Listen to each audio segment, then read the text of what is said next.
आइए आइए, आपको देख के मैं खुश थी कि आप वापस आ गए। सबसे पहले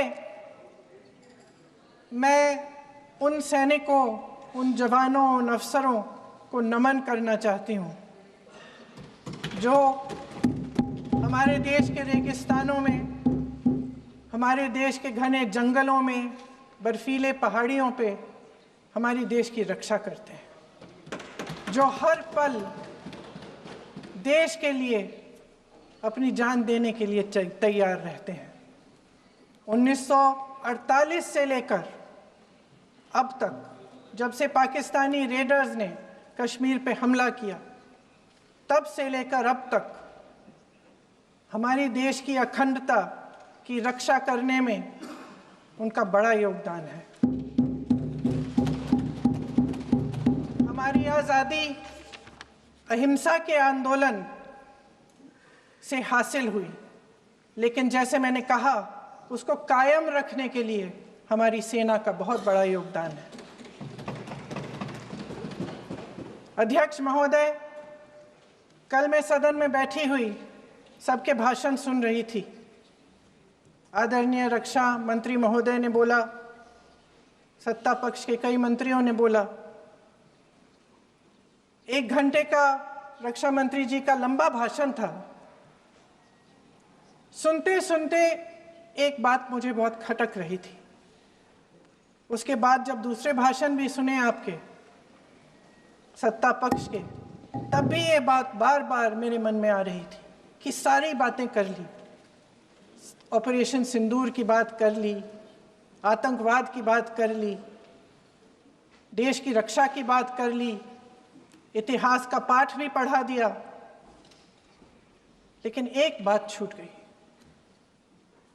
उस दिन 22 अप्रैल 2025 को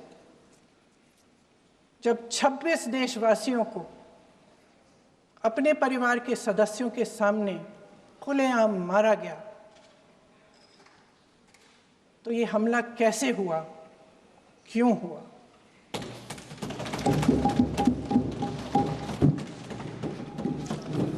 अध्यक्ष महोदय,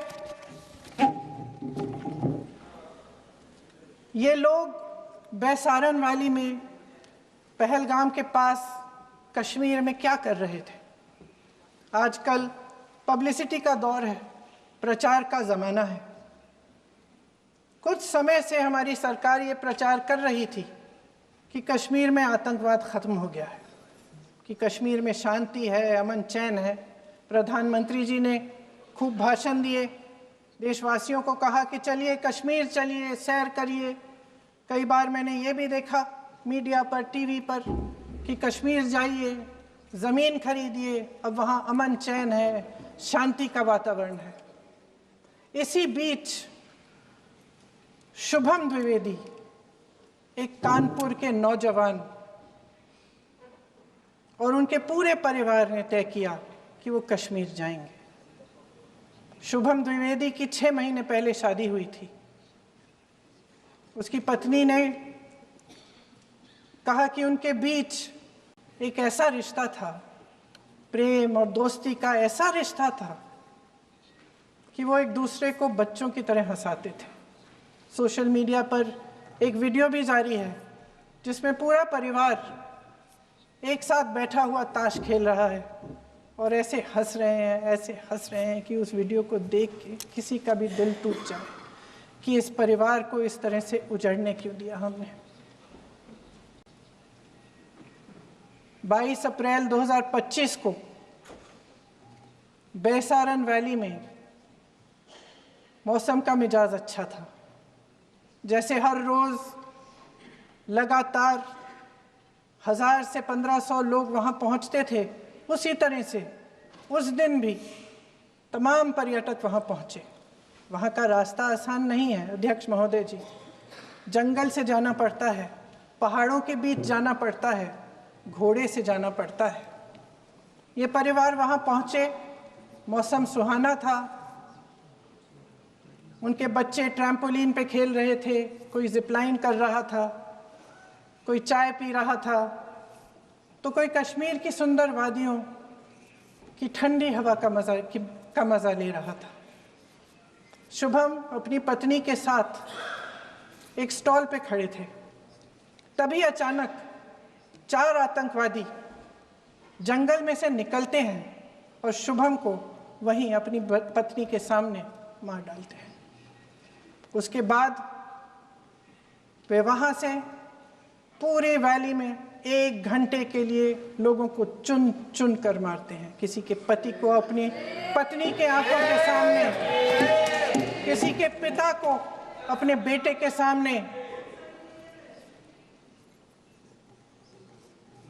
चुन चुन कर 26 लोगों को मार डालते हैं। शुभम की पत्नी घबराकर वहां से भागने की कोशिश करती है, अपनी जान बचाने के लिए जंगल की तरफ दौड़ती है।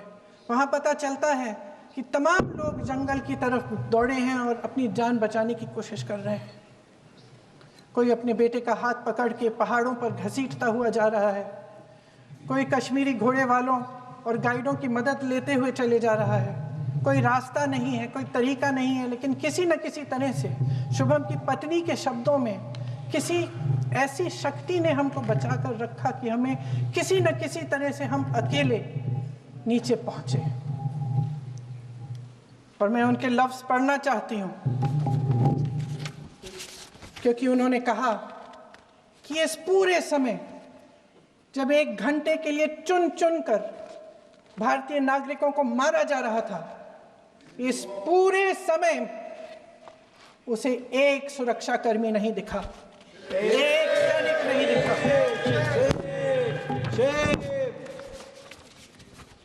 शुभम की पत्नी ने कहा, कोट, मैंने अपनी दुनिया को खत्म होते हुए देखा। अपनी आंखों के सामने एक सिक्योरिटी गार्ड नहीं था। मैं ये कह सकती हूं कि देश ने, सरकार ने हमें वहां पे अनाथ छोड़ दिया था। सिक्योरिटी क्यों नहीं थी वहां पे एक सैनिक क्यों नहीं दिखा?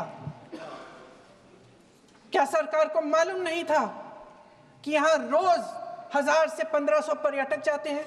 क्या सरकार को मालूम नहीं था कि यहाँ के पहुंचने के लिए जंगल के रास्ते से जाना पड़ता है? अगर कुछ हो जाएगा तो लोग वहां से निकल नहीं पाएंगे। एक चिकित्सा का इंतजाम नहीं था, फर्स्ट एड का इंतजाम नहीं था, कोई इंतजाम नहीं था, ना सुरक्षा का ना फर्स्ट एड का। इन लोगों को भगवान भरोसे छोड़ दिया गया। ये लोग वहां पे इस सरकार के भरोसे गए और इस सरकार ने उन्हें भगवान भरोसे छोड़ दिया।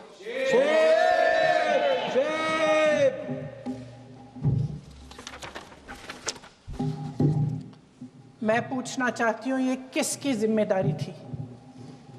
इस देश के नागरिकों की सुरक्षा की जिम्मेदारी किसकी है? क्या इस देश के प्रधानमंत्री की नहीं है? क्या इस देश के गृह मंत्री की नहीं है? क्या इस देश के रक्षा मंत्री की नहीं है? क्या NSA की नहीं है?